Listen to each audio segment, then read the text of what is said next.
जिन पर महात्मा की कृपा होती, ये 8 बातें उसके हृदय में अपने आप जागृत हो जाती हैं। देख लो, 8 बातें उसके हृदय में अपने आप जागृत हो जाती, जिस पर संत की कृपा होती। पूज्य बाबा कहते हैं, पहला नाम जप, नाम कीर्तन और लीला गायन, इन 3 का उसको व्यसन हो जाता है, नशा हो जाता है।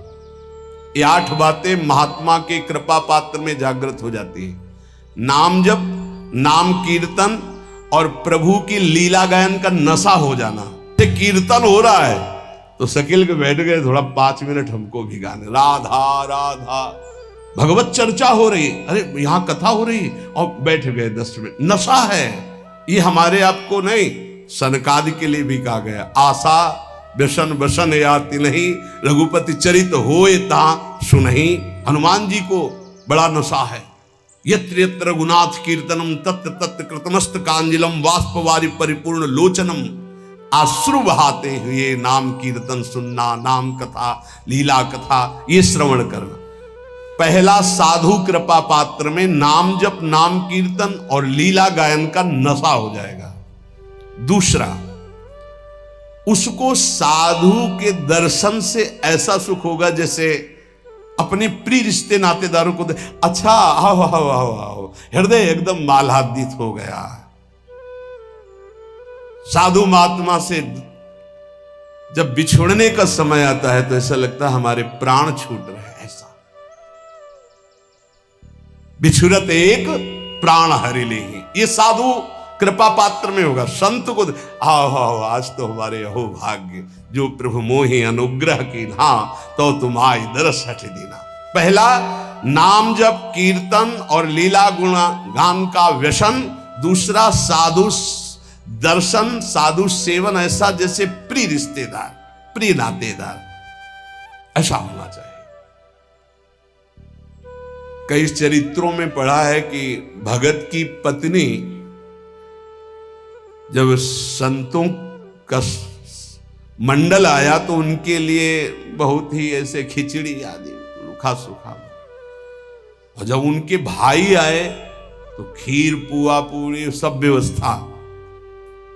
जो लाल स्वामी जी के भी चरित्र में ही पढ़ा है, वो अंदर घर में गए, कहा कि बहुत खुशबूदार ये सब भोग पदार्थ बने और संत मंडली में तो खिचड़ी परोसी जा रही। तो उनका वो संत है, ये हमारे भाई हैं आए, मतलब उनके साले।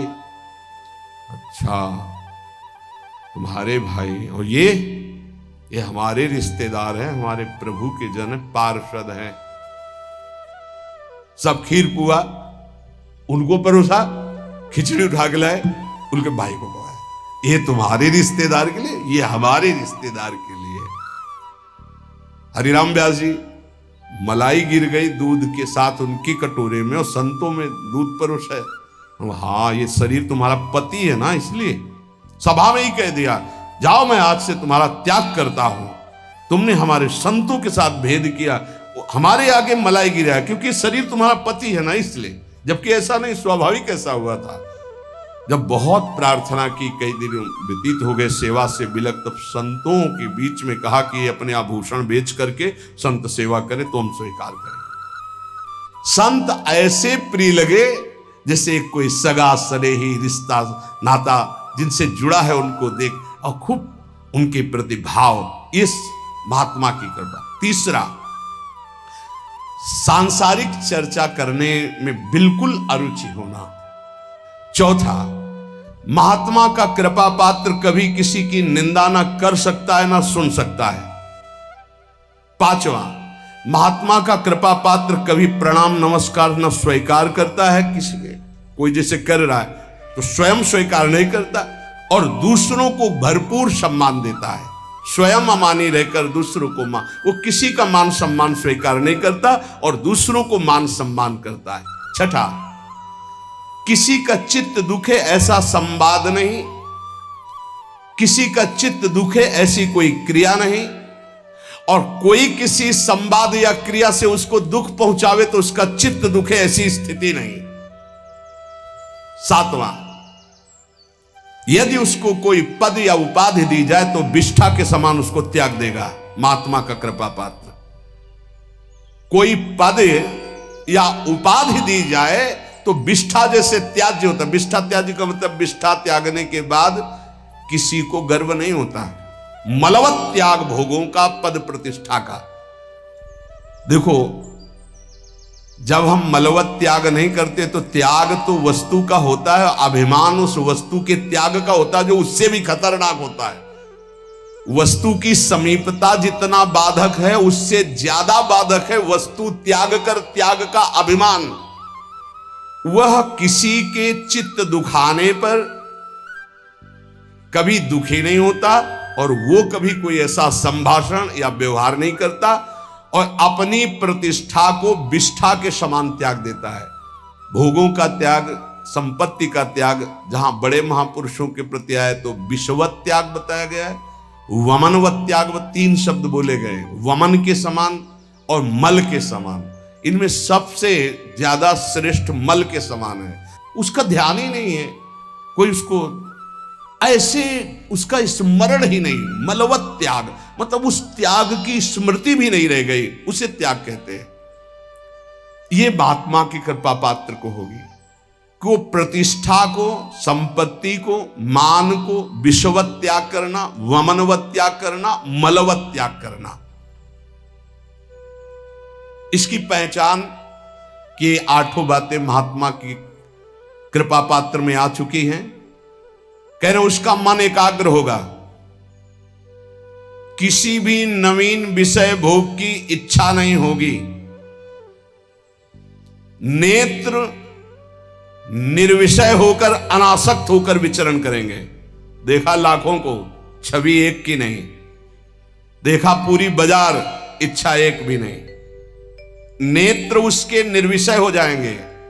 लाखों छवि देखने पर, लाखों मूर्ति देखने पर, लाखों प्रकार के विषय भोगों को देखने पर उसके हृदय में ना इच्छा होगी ना झांकी होगी।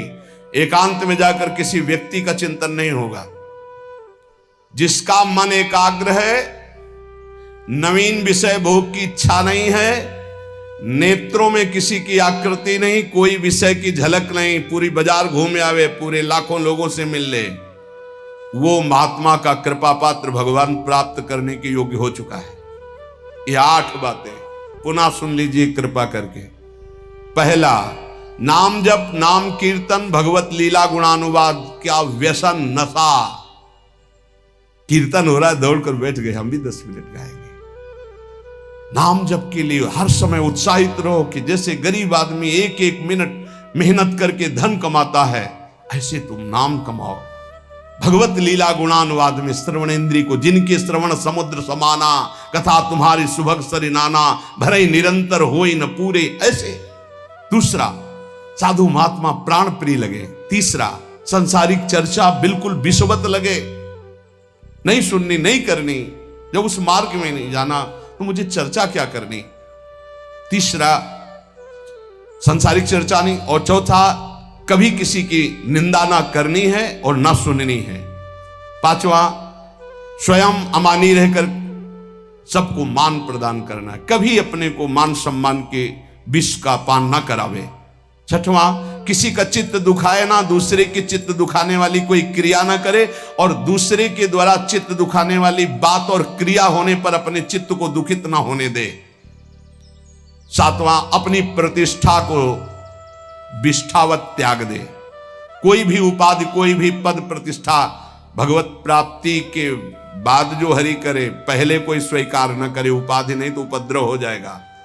8वां, सदा सच्चरित्र होकर जीवन व्यतीत करना। काशी में जज स्वामी नाम के एक बड़े सिद्ध महात्मा थे, जब रहते थे तो एक संत भगवान आए थे, उनका चलो आपको ब्रह्मबोध संपन्न महापुरुष के दर्शन कराते हैं। तो शायद मुमुक्ष भवन ऐसा नाम था जहां सन्यासी जन रहते थे, वहां गए। स्वामी जी एकदम वयोवृद्ध, अस्थिमात्र हुए रहे शरीरा, नजदीक गए तो जैसे एक उन्माद अवस्था को प्राप्त होते हैं वैसी स्थिति थी। अचानक जब स्वामी जी ओम नमो नारायण अचानक ऐसी दृष्टि हुई और बस इतनी जोर से हाथ पकड़ा और अंग्रेजी में उन्होंने कहा, हमें अंग्रेजी तो याद नहीं है, और उसका भाव था, वो गुड करेक्टर ऐसे कुछ बोल रहे थे कि जिसका चरित्र पावन है वही सब कुछ है, और अगर चरित्रहीन है, चरित्रता चली गई तो कुछ नहीं रहा, इसलिए जीवन में करेक्टर गुड रखना है। मतलब हम तो हिंदी में बोल रहे, वो अंग्रेजी से बोल रहे, तो जो संत ले गए थे वो ट्रांसलेटर, हाँ हमको वो ये भी अंग्रेजी कहना इसलिए रुक गए, वो उसका भाषा हिंदी की करके वो हमें बता रहे थे कि वो, तो ये 8वां है, सर्वदा पावन चरित्र रखना। कोई हमसे त्रुटि, कोई ऐसी गलती है उसका सुधार किया जाए। बहुत जन्मों से हम लोग फिसलते रहे, अब इसका सुधार कर लें। ये सत्संग केवल भगवत प्राप्ति के लिए होता है। ये सत्संग केवल समस्त संत महापुरुष और भगवान की वाणियों को मिलकर होता है। जो तुम एक शास्त्र में ढूंढोगे वो तुम्हें ढूंढी ढूंढाई वस्तु मिल रही, ना तुम्हें दूध खोज करना है, ना दही खोज करना है, ना मथना है, ना माखन करना, सीधे घी मिल रहा है भैया। अगर अब पुष्ट ना हुए तो भगवान जाने। बड़े बड़े महापुरुषों के पावन सूत्र, पावन चरित्र, पावन सिद्धांत आपको मिल रहे।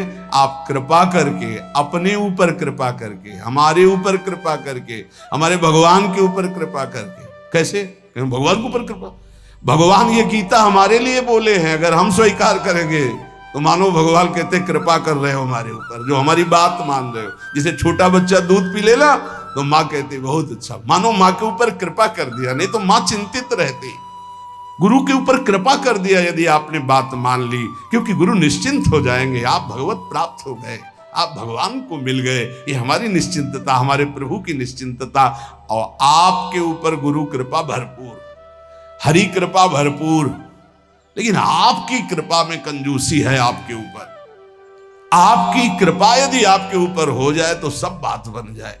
आप अपने ऊपर कृपा करें और जो सुन रहे हैं वैसा आचरण कर ले, यही है अपने ऊपर कृपा, सर्व मंगल हो जाएगा। खूब नाम जप करें, भगवद आश्रित रहे, और प्रार्थना है दिनचर्या को भगवान मान लीजिए, हमारी बात मान लीजिए, अपनी दिनचर्या को भगवान मान लीजिए, दिनचर्या में त्रुटि ना कीजिए। दिनचर्या जिसकी पावन हो गई वो पावन हो गया, महात्मा बन गया। एक दिनचर्या, कोई भी दिनचर्या जो आपकी बनी हुई है उसको कभी त्रुटि मत होने दीजिए। बुखार आ जाए तो कपड़ा ओढ़ करके गेट के पास बैठ जाइए, आप उसका प्रभाव देखिएगा। दिनचर्या में बहुत बड़ी सामर्थ्य होती है। जिन महापुरुषों की हमने चरित्र पढ़े, बड़े बड़े महापुरुषों की, उनकी दिनचर्या थी, वही हमारे बचपन से दिमाग में दिनचर्या बैठ गई है कि एक दिनचर्या ही आपको उन्नति मार्ग में ले जाएगी। एक दिनचर्या, कृपया हमारी बात मान लीजिए, एक दिनचर्या बना लीजिए। आपकी दिनचर्या की त्रुटि वो आपके लिए बहुत हानिकारक होगी, प्रमाद स्थिति हो। अन्य समय आप कार्य कीजिए जो आपके और कार्य हैं, दिनचर्या में आपकी त्रुटि नहीं होनी चाहिए। आज के सत्संग का जो आपने श्रवण किया उसका मनन करो और अपने आचरण में उतारो, और इसी जन्म में प्रिया प्रीतम की प्राप्ति की योग्यता हमारे अंदर आ जाए। प्रिया प्रीतम मिले ना मिले, हर समय उनको पुकार कर रो रहे हैं यार, ये तो आ जाए। उनसे मिलने के लिए तड़पना तो आ जाए, उनकी याद में डूबना तो आ जाए। वो आ जाएगा। अगर उनको ना बुलाना होता, ना ये देना होता तो हमको क्यों ये सानिध्य देते।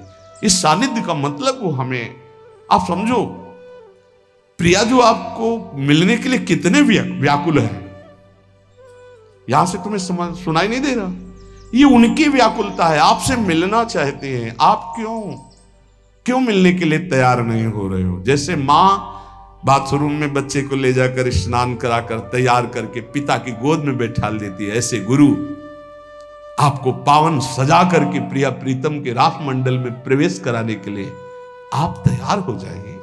जैसे छोटा बच्चा ना बाथरूम की, वो कहता है मुझे खेलना है, वो थप्पड़ मारेंगे, चल पहले। ऐसी कुछ दशा है। ऐसे घसीटो कि ये जो पवित्र आचरण है आपको निर्मल करेंगे, आप उन मलिन खेलों को खेलना चाहते हैं। ये छोटी मंजिल नहीं भगवत प्राप्ति, संपूर्ण द्वैत से विस्मरण प्राप्त करना है। विस्मृत्य द्वैत मात्रम प्रणयमय महाज्योतिरेकावर्णवान्तः, संपूर्ण सृष्टि का विस्मरण करके तब एक स्थिति आती है, एको ब्रह्मद्वितीयो नास्ति। पहले सब कुछ भूलना है, इसलिए कहा गया निरंतर भजन। सातु दीर्घ काल निरंतर सत्कार सेवितो दृढ़ भूमि। राधा राधा राधा राधा राधा राधा राधा राधा राधा राधा राधा। क्या जा रहा है? हर कार्य कर रहे, राधा राधा स्मरण कर रहे। उपासक कितना बड़ा कार्य करना है, विस्मृत्य द्वैत मात्रम, संपूर्ण विश्व का विस्मरण। अब संपूर्ण विश्व में आपको क्या संपूर्ण विश्व का स्मरण है? बिल्कुल नहीं है। आपका उन्हीं का स्मरण जिनका संबंध है। नहीं, आप क्या जानते हो उत्तर प्रदेश में कितने लोग वास करते हैं? आपकी स्मृति में है क्या? कौन कौन कहां कहां कैसा, आपका कोई मतलब नहीं है। उत्तर प्रदेश में आपका रिश्तेदार कौन है अभी याद आ जाएगा। आपकी स्मृति वही है जहां आपने संबंध फैलाया है। करना क्या है? सब संबंध के धागे प्रिया प्रीतम में समेट देने हैं। सबकी ममता ताग बटोरी, विस्मृत हो जाएगा। पूरा संसार तो विस्मृत है, कुछ स्मृत है केवल अपना शरीर, शरीर के संबंधी भोग और शरीर संबंधी रिश्ते नातेदार, बस इतना है अपना स्मरण। पूरा संसार में नहीं। कहीं भी प्रांत का प्रांत नष्ट हो जाए आपको कोई भारी दुख नहीं होगा, लेकिन अपने घर की एक ईंट खसक जाए तो परेशानी आ जाएगी, क्योंकि ममता अपने घर में उस प्रांत में नहीं है। यहां लिखा है विस्मत, पूरे विश्व का विस्मरण, तो पूरा विश्व तो विस्मृत है ही है। कुछ हिस्सा है जो तुम्हें मिटाना है, नहीं तो अपने आप सब मिटा हुआ है। क्या स्मरण पूरे विश्व का? पता ही नहीं तुम्हें पूरे विश्व में है क्या क्या। पूरे विश्व का थोड़ी पता है। कुछ भूमि ऐसी है जिसमें कुछ देश बसे हुए हैं, इससे कई गुना बड़ी भूमि है जिसमें कोई नहीं रहता है, वहां केवल देवता और सिद्ध जा सकते हैं। तो आप पूरा विश्व थोड़ी जानते हैं। इन जितने देश बसे उनमें सब देश नहीं जानते आप। छोड़ो, अपना भारत देश पूरा नहीं जानते आप। 140 करोड़ जनता, किसको जानते हो आप? कितने को जानते हो? भारत के किसी एक प्रदेश के किसी एक शहर में या गांव में एक कोने में तुम्हारा घर है, उस घर में किसी एक कमरे में एक कोने में तुम्हारी सैया है, तुम हो क्या? ऐसे पूरे ब्रह्मांडों का एक फल समझ लो। ऐसे अनंत ब्रह्मांड जिसके एक रोमकूप में वास करते हैं, उन भगवान के सेवक हैं। ब्रह्मांड निकाया निर्मित माया रोम रोम प्रतिवेद कहे, दिखरावा माते तेन अद्भुत रूप प्रचंड, रोम रोम प्रति लागे कोटि कोटि ब्रह्मांड, कोटि कोटि करोड़ करोड़ ब्रह्मांड जिनके करो। इस पूरे ब्रह्मांड में एक ये मृत्यु लोक में भारत देश में एक प्रदेश में, एक जिला में, एक कस्बा में, एक गांव में एक छोटा सा घर, उस घर में एक कोने में सैया, तुम हो क्या? क्या हो? जैसे गूलर के फल में देखो कितने भुनगे निकलते हैं, ऐसे गूलर की फल की तरह भगवान के विराट रूप में एक रोमकूप में करोड़ों ब्रह्मांड वास करते हैं। तुम्हारा विस्मरण करने का ज्यादा मेहनत नहीं पड़ेगी। तुम इतने त्रिकालज्ञ नहीं हो कि पूरे भारत को जानते हो या विश्व को। तुम्हारे स्मरण में केवल वही विषय हैं जो भोगे हो, वही व्यक्ति हैं जिनसे संबंध बनाए हो। तो इन सबकी ममता ताग बटोरी, मम पद मन बांध बर डोरी। कह रहे विस्मृत अद्वैत मात्रम, यह है भगवत प्राप्ति का मार्ग। अब छोड़ो, बिल्कुल सरल मार्ग, छोटा मार्ग, एकमात्र अपने गुरुदेव का स्मरण। ध्यान मूलम गुरु मूर्ति, पूजा मूलम गुरु पदम, मंत्र मूलम गुरु वाक्यम, मोक्ष मूलम गुरु कृपा। या संपूर्ण विश्व का विस्मरण और आराध्य देव का स्मरण, और इसको कराने की सामर्थ्य एकमात्र गुरुदेव के चरणों में होती है। अगर ध्यान मूलम गुरु मूर्ति, पूजा मूलम गुरु पदम, मंत्र मूलम गुरु वाक्यम, तो मोक्ष मूलम गुरु कृपा। गुरु कृपा से सब सुलभ हो, एक जगह पकड़ लो। उठते बैठते चलते फिरते अपने गुरुदेव की आज्ञा के अनुसार चल रहे हैं, उनका चिंतन कर रहे हैं, प्रगट में गुरुदेव विराजमान है, फिर कोई साधन में त्रुटि या फिर कोई अशांति सवाल नहीं उठ सकता। मानो परमानंद में प्रभु के साथ चल रहा हूं। सच्ची कहता हूं, गुरुदेव का मतलब है प्रिय प्रीतम मिलित रूप विराजमान। साक्षात हमारे प्रिय प्रीतम गुरुदेव के रूप में विराजमान। ये हृदय की बात कहता हूं, शास्त्रों बार श्री जी अनुभव कराती है कि मैं ही गुरुदेव के रूप में विराजमान हूं। देख, फिर क्या चिंता, मानो मैं हर समय श्री जी के समीप हूं, हमारा केवल स्मरण गुरुदेव। तो द्विधासन से आदि जितनी दुविधा जितना संशय है, ये संसार के चिंतन में है, भगवान या गुरुदेव के चिंतन में नहीं है। अगर भगवान का चिंतन हो रहा है तो गुरुदेव का चिंतन हो रहा है, गुरुदेव का चिंतन हो रहा है तो भगवान का चिंतन हो रहा है। गुरु गोविंद दो नहीं है, गुरु गोविंद न भेद कराए। महाज्योति स्वरूप प्रेम समुद्र में उज्जवल महाप्रेम रस प्रदान करने वाला जो वृंदावन है, इस वृंदावन में प्रियादासी के रूप में अपने को वही देख पाता है जो संपूर्ण संसार का विस्मरण कर देता है। महाप्रभु के विस्मरण करने का उपाय बता रहे हैं। मृदु पद न्यास उठत कुमकुम रज, अद्भुत बहत समीर दुकुलहु, कबहू श्याम श्यामा दसनांचल, कच कुच हार छुअत भुज मूलहु। ये चिंतन, अति लावण्य रूप अभिनय गुण, नाहिन कोटि काम समतुलहु। करोड़ों काम जिनकी समानता नहीं कर सकते, इनका रास हो रहा है, इनका विलास हो रहा है। इसी का गायन, इसी का चिंतन। थे वचन मिथुन मुख निसरत, सुन सुन देह दशा के भूलो। प्यारी जो थे ऐसे वो शोभा जो झलक रही है, कैसा सुंदर स्वरूप है। अभिनय निपुण स्वामिनी जो समस्त कलाओं में प्रेम, उपासक के नेत्रों के सामने झलक रहे शोभा। लटकी लट लोचन, भ्रकुटी अनंग नचायो, ताता थे धरत नूतन गति, पति ब्रजराज रिझायो। वो शोभा देश शुद्ध का विस्मरण करा करके ऐसी स्थिति में पहुंचाए है जहां प्यारोढ़ क्षमते न यच्छु शुकादी नाम तु ध्यानगम। वो उपासक भाव देह को प्राप्त कर लेता है जो द्वैत प्रपंच का विस्मरण करके अपने आराध्य देव की लीला चिंतन में लग गया।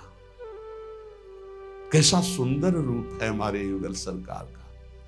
अति लावण्य रूप अभिनय गुण, नाहिन कोटि काम समतुलो, भ्रकुटि विलास हास रस बरसत, जैसे ही हरिवंश प्रेम रस है।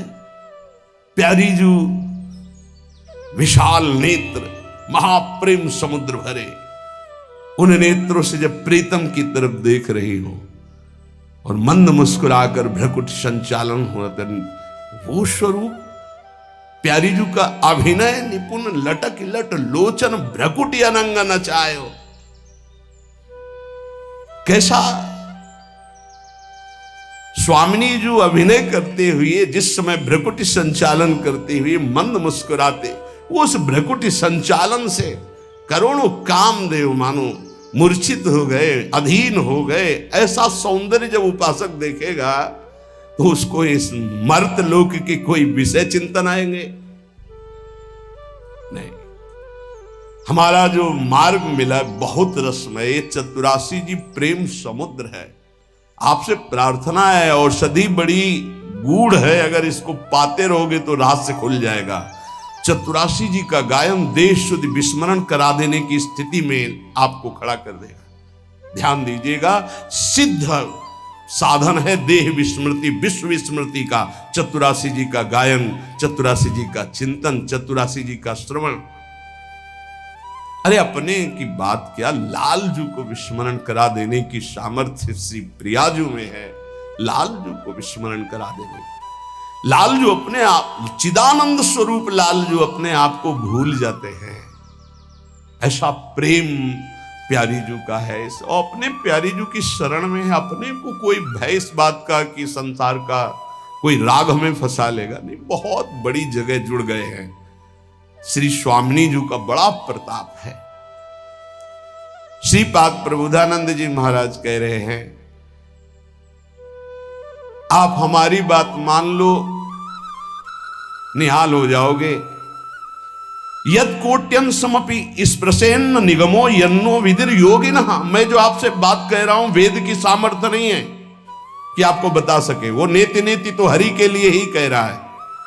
यहां वृंदावन कैसे पकड़ता है, ये तो सुना था कि वृंदावन वास की तुम इच्छा करो वो तुम्हें फांस लेगा, पकड़ लेगा, ऐसे फांस से फांस लेगा कि तुम निकल ही नहीं सकते।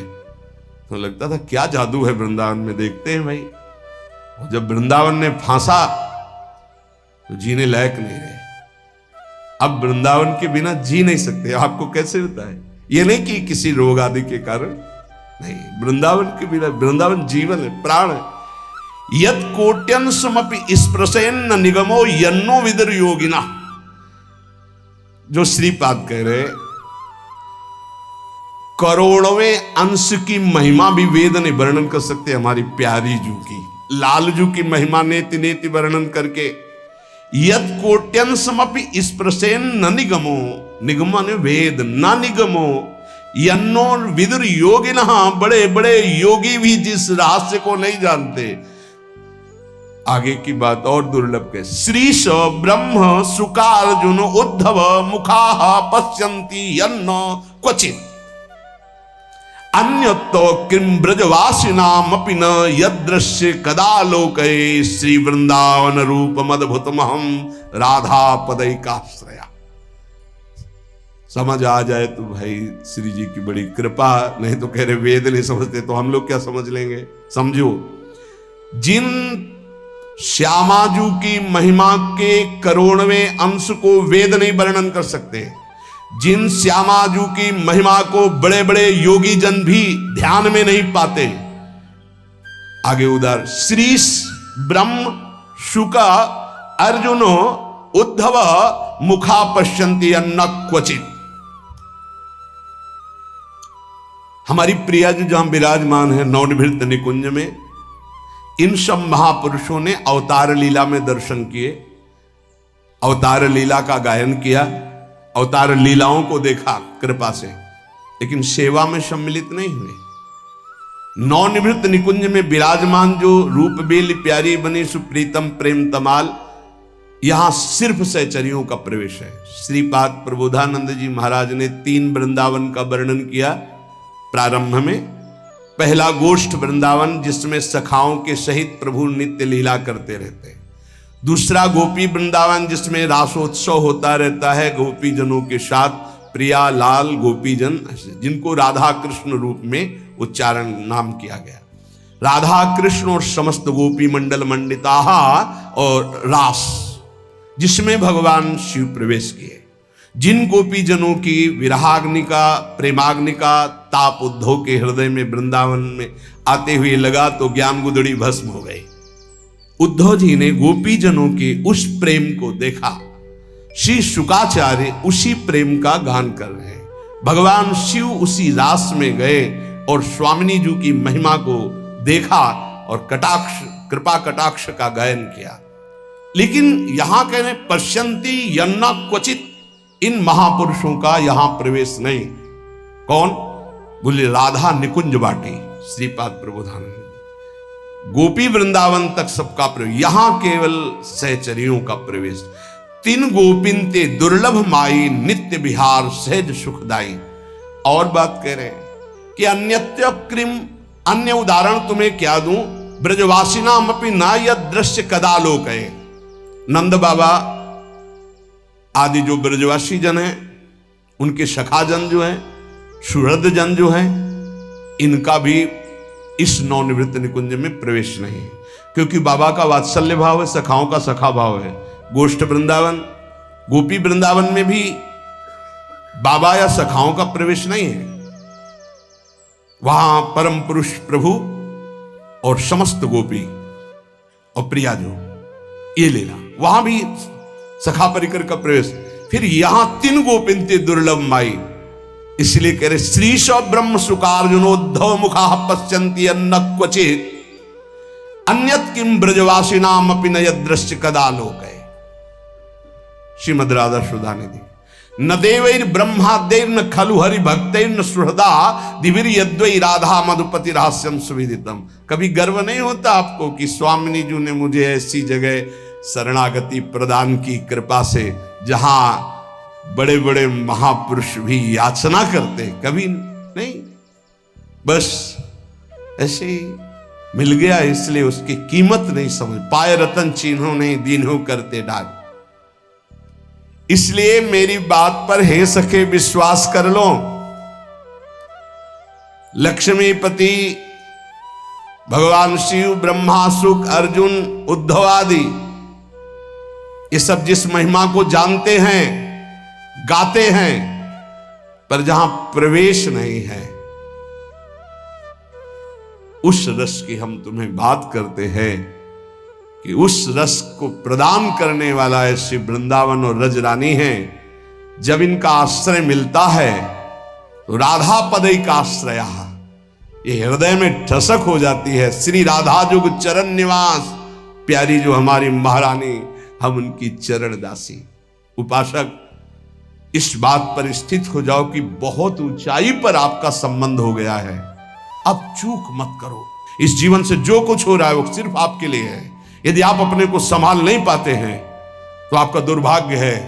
ऐसा अवसर, फिर कह रहा हूं, खुल के कह रहा हूं, ये हमारी मुख की, हमारी बड़ाई की बात नहीं है, ये उस यंत्र की बात कर रहा हूं जो श्री जी से संचालित है। आपके लिए सिर्फ ये यंत्र चल रहा है, आपके लिए सिर्फ बोला जा रहा है। यदि आप इसे स्वीकार नहीं करते हैं, आप अपने जीवन को भगवतमय नहीं बनाते, तो हमें लगता है कि बहुत बड़ा घाटा कर रहे हैं आप अपने जीवन के साथ। हमारी कोशिश रहेगी, हमारी चेष्टा रहेगी कि हमारे कांधे पे पैर रखो और ऊंचाई पे चढ़ जाओ। यही हमारे जीवन का परम लक्ष्य है। आप सब सहयोग दें हमारा, कि जो हम गुरुजनों की, महापुरुषों की वाणी सुना रहे हैं उसको आप जीवन में धारण करें और परम सुख, परम मंगल प्रियालाल को प्राप्त हो। श्री राधा